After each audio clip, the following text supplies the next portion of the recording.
Jatim News bagi-bagi giveaway. Temukan thumbnail dengan tanda khusus giveaway ready. Simak terus dan tonton videonya, serta dapatkan kode dalam video seperti beliau ya, sahabat bahagia, dan kebetulan kita nanti akan bahas 0544. Alhamdulillah sehat, 21 bahagia. Jangan lupa follow sosial media Instagram Jatim News untuk mendapatkan pengumuman pemenang giveaway. Ini yang paling menarik. Artinya Presiden kita sudah menjawab secara letter luck bahwa beliau tidak lagi berambisi. Beliau tidak lagi mengurusi yang hal ini. Tentunya kita lihat kurun waktu dari berita ini ditampilkan. Apakah masih konsisten dengan persoalan itu?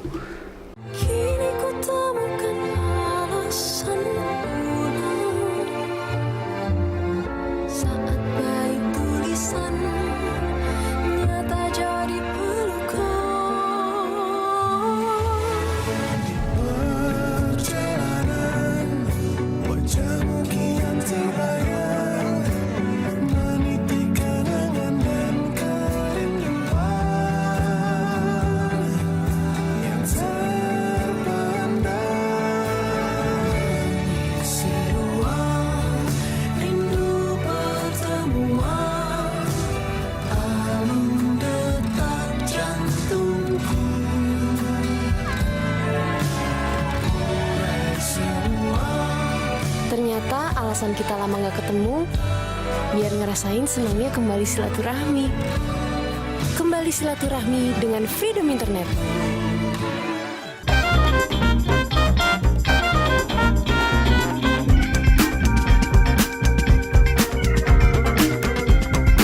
Assalamualaikum warahmatullahi wabarakatuh.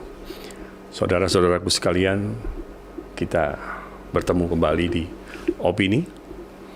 Saya Haji Norman senantiasa menemani untuk kita beropini. Tentunya opini ini menggiring kita dengan pikiran yang baik, pikiran yang cerdas, pembahasan yang cerdas untuk menghasilkan sesuatu yang terbaik. Tentunya ini adalah sebuah saling tukar informasi, dan tentunya juga kita ingin menambah wawasan. Bukan hoax yang harus kita kedepankan, akan tetapi sekali lagi ingin menambah informasi. Apa yang ingin kita sampaikan adalah situasi kondisi sekarang, situasi politik nasional, di mana saat ini para penggerak, para pahlawan reformasi saat ini terus bergerak. Walaupun tidak ditampakkan oleh banyak media, akan tetapi mereka terus melakukan pergerakan. Mereka terus melawan daripada hal-hal yang dianggap tidak benar dan hal-hal yang sangat menyakiti hati daripada rakyat. Saya ingin mengingatkan bahwa sejarah telah membuktikan bagaimana pahlawan-pahlawan reformasi itu, walaupun mereka harus menegang nyawa, hanya karena mereka ingin memperjuangkan bagaimana Indonesia ke depan tetap berdaulat untuk kepentingan masyarakat dan rakyat. Artinya, tahun 98 kita tidak pernah menyangka Orde Baru harus turun dan Pak Harto harus digantikan, karena memang sebuah pergerakan yang cukup besar, yaitu gerakan adik-adik mahasiswa kita yang dikenal waktu itu adalah gerakan reformasi. Tentunya hal itu tidak terjadi serta-merta, akan tetapi memang situasi dan kondisinya memang sangat-sangat luar biasa. Dan saat itulah pergantian kepemimpinan nasional itu terjadi. Hari ini sebenarnya di Opini ingin kami menyampaikan hal yang saat ini juga sedang terjadi. Apa itu? Kita lihat saat ini yang pertama, bahwa rekan-rekan mahasiswa, Badan Eksekutif Mahasiswa seluruh Indonesia ini sudah mempersiapkan diri mereka untuk menggelar aksi yang cukup besar, dan mereka ada beberapa tuntutan sebenarnya. Mereka menuntut agar Presiden Jokowi untuk menolak 30 pengangkatan beliau untuk meneruskan jabatan hingga 3 periode. Juga harapan mereka yang paling utama adalah sensitivitas mereka terhadap apa yang dirasakan masyarakat kita, kehidupan masyarakat kita yang cukup berat. Oleh karena itu, rekan-rekan mahasiswa terus mendesak dan makin menguat mereka. Pikiran kita, bagaimana persoalan ini, apakah direspon oleh pemerintah, tentunya harus segera mendapatkan respon yang terbaik. Paling tidak, mereka juga menginginkan adanya ketaatan daripada para pemimpin kita kepada konstitusi yang ada. Artinya bahwa tidak ada lagi rekayasa-rekayasa yang dilakukan atas Undang-Undang Dasar kita. Persoalan dorong-mendorong tentang amandemen ini, ya atau tidak.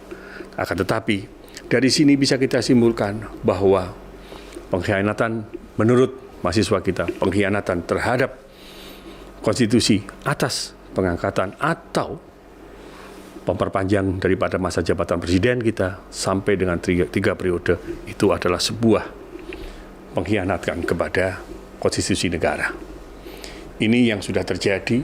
Baik, kita akan lihat slide yang berikutnya, masih juga sama bahwa mereka terus menyuarakan aksi-aksi ini dimanapun.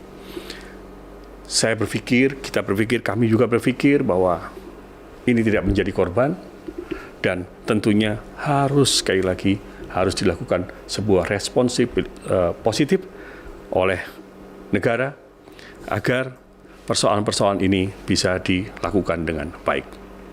Sikap represif daripada petugas kita, aparat keamanan kita kepada mahasiswa ini akan juga menjadi sebuah catatan, dan tentunya dunia internasional akan melihat bagaimana kondisi demokrasi kita dengan kondisi-kondisi yang seperti saat ini. Tentunya ini berawal dari bagaimana sikap beberapa partai politik yang kita tahu waktu itu ada antara lain PKB yang dipimpin oleh Caimin, ada juga Golkar yang dipimpin oleh Pak Erlangga, termasuk yang lain yang ingin menyuarakan penundaan daripada pemilu. Dan ini berbuntut kepada perpanjangan masa jabatan presiden ataupun diberi kesempatan Pak Presiden kita untuk menjabat hingga 3 periode. Ini yang dipandang dan dilihat oleh sebagian besar masyarakat kita, ini sangat mencederai daripada konstitusi kita. Hari ini dan seterusnya, entah sampai kapan, mahasiswa kita terus bergerak. Mereka adalah pengawal-pengawal reformasi yang menginginkan adanya pemurnian daripada pelaksanaan konstitusi kita.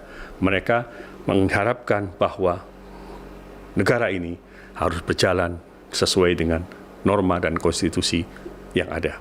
Artinya bahwa kalau saya meminjam istilah dari Pak Susilo Bambang Yudhoyono, presiden kita yang sebelumnya, bahwa rule of the game yang sudah dibuat dan disepakati bersama dan sudah tercatat sebagai sebuah arah perjalanan bangsa ini harus kita taati sebaik-baiknya. Tentunya ini juga didorong atas persoalan-persoalan kenaikan bahan bakar minyak, kenaikan LPG, dan penetapan persoalan-persoalan pajak yang makin lama makin menumpuk. Sebuah keputusan daripada pemerintah untuk menaikkan bahan bakar, tentunya ini berakibat kepada persoalan-persoalan yang sangat rumit, persoalan-persoalan yang efek dominonya yang sangat dirasakan oleh masyarakat kita sendiri. Kita mencoba, kita lihat di slide yang berikutnya. Hal seperti ini, mereka akan mencoba mengulang kembali. Kawan-kawan mahasiswa kita akan melakukan pengepungan kepada istana, tentunya terus menyuarakan tentang persoalan-persoalan yang saat ini sedang terjadi. Artinya bahwa masyarakat juga bisa beropini tentang apa sih yang sedang terjadi, dan tentunya sah-sah saja mahasiswa-mahasiswa kita sebagai pionir atas perubahan, pengawal daripada reformasi, berada di garis terdepan untuk memberikan koreksi ketika kehidupan politik kita, kehidupan kebangsaan kita, kehidupan kenegaraan kita, ketika demokrasi kita, dan kehidupan sosial kemasyarakatan kita semakin lama tergerus dan terganggu. Persoalannya satu, persoalan keadilan. Dalam opini ini juga, saya ingin menyampaikan dalam opini ini bahwa kita harus belajar dari tahun-tahun sebelumnya.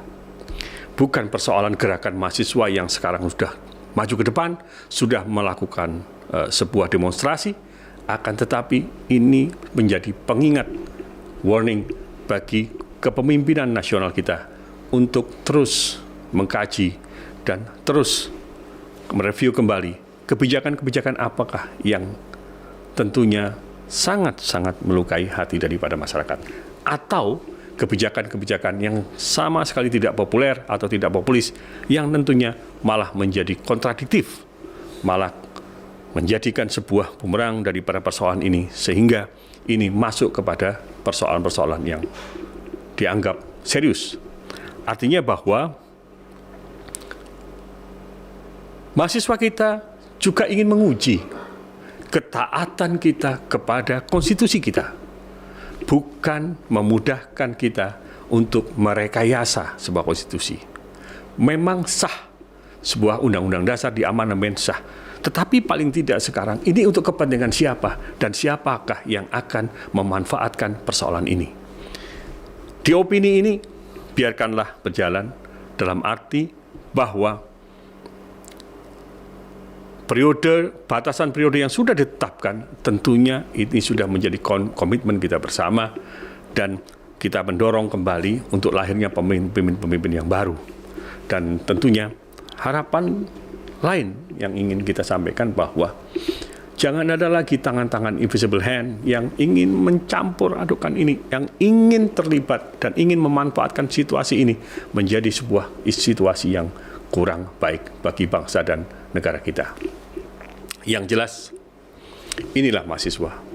Semangat mahasiswa, semangat daripada adik-adik kita yang semestinya saat ini mereka berada di bangku kuliah, karena mereka juga adalah calon-calon pemimpin bangsa. Tetapi saat ini mereka ditunjukkan sebuah fragmen, sebuah drama yang mereka anggap ini sebuah catatan yang buruk. Paling tidak, mereka juga melihat bahwa 67. Dan mereka berkeyakinan bahwa situasi masyarakat sekarang ini masih menghadapi persoalan-persoalan yang sulit, terutama persoalan-persoalan ekonomi yang tentunya ini yang harus menjadi perhatian. Bukan persoalan 2 periode, bukan persoalan amandemen, dan bukan persoalan siapa nanti yang diuntungkan. Akan tetapi setidaknya bahwa tuntutan mereka, stabilkan itu harga. Kemudian lakukan penetrasi kepada pasar. Kemudian murahkan sandang, murahkan pangan kita. Sehingga masyarakat kemudian melihat janji-janji daripada seorang kepala negara, janji-janji daripada pimpinan nasional untuk bisa memakmurkan daripada masyarakatnya. Terlepas daripada persoalan ini, yang jelas seorang pemimpin itu harus punya sebuah grand design yang tentunya ingin membawa daripada masyarakat Indonesia menuju pintu gerbang kemakmuran, bukan menuju kesusahan. Dari 3 hal yang tadi kita sampaikan, berikutnya kita akan melihat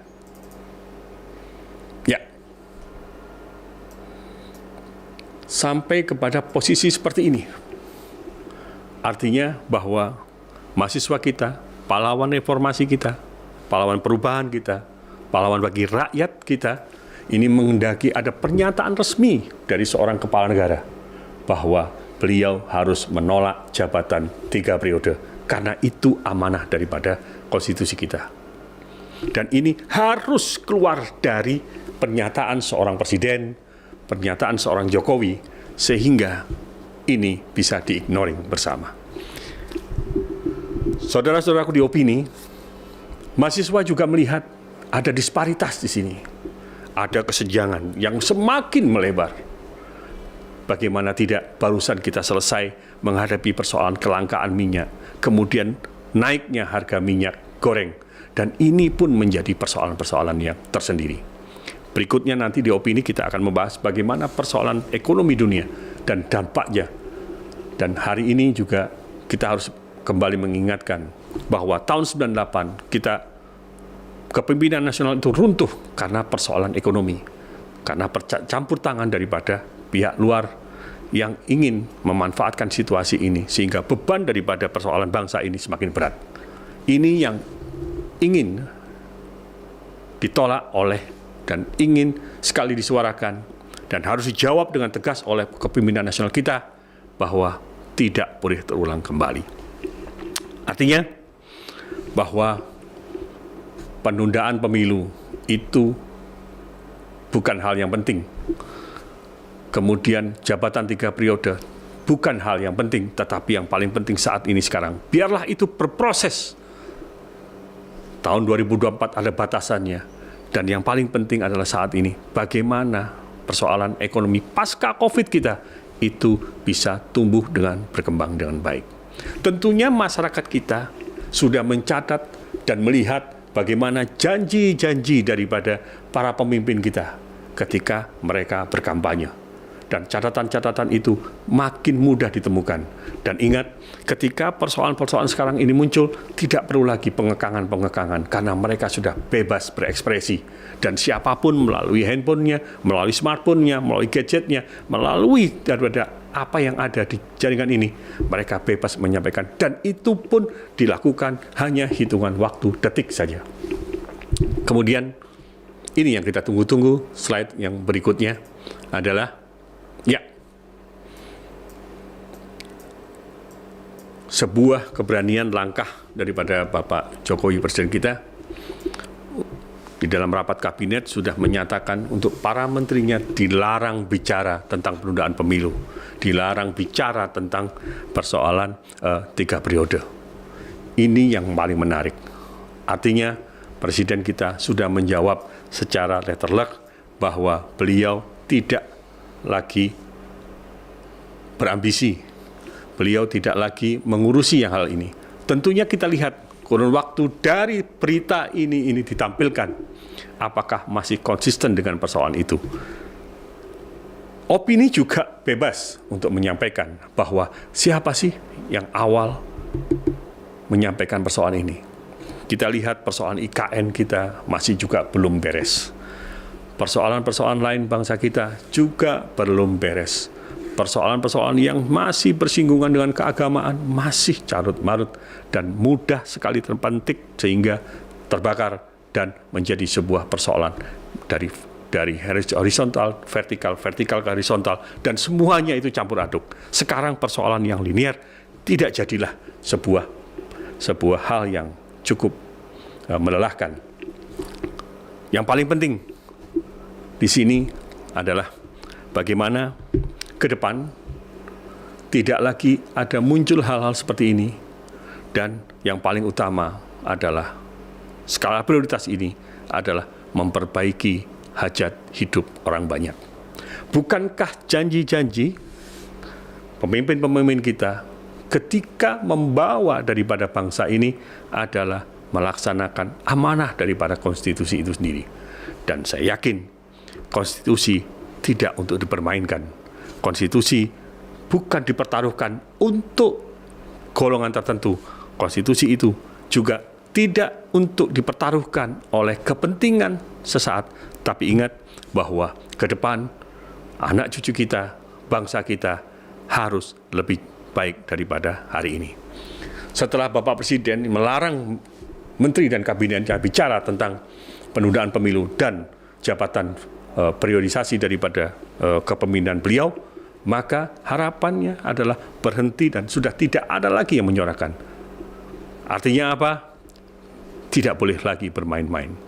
Tentunya menteri-menteri yang berada di kabinet dan masih berada di dalam partai itu pun juga harus fokus kepada pembangunan.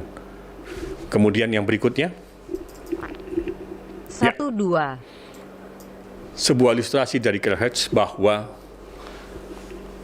opini ingin menyampaikan kehidupan saat ini menurut beliau dokter merusak daripada kesehatan. pengacara, merusak daripada keadilan, kuliah, merusak daripada pengetahuan, pers, merusak informasi, bank, merusak ekonomi. Siapa yang bisa jawab? Tentunya masing-masing bisa beropini.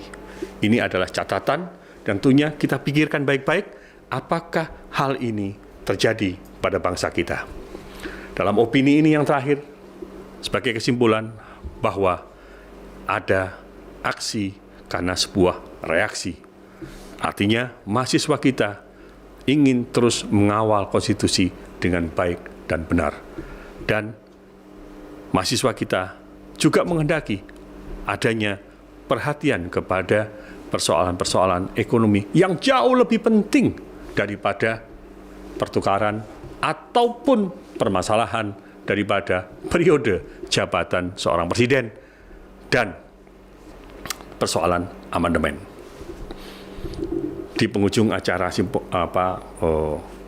opini ini, saya ingin menyampaikan satu slide berikutnya yang terakhir, yaitu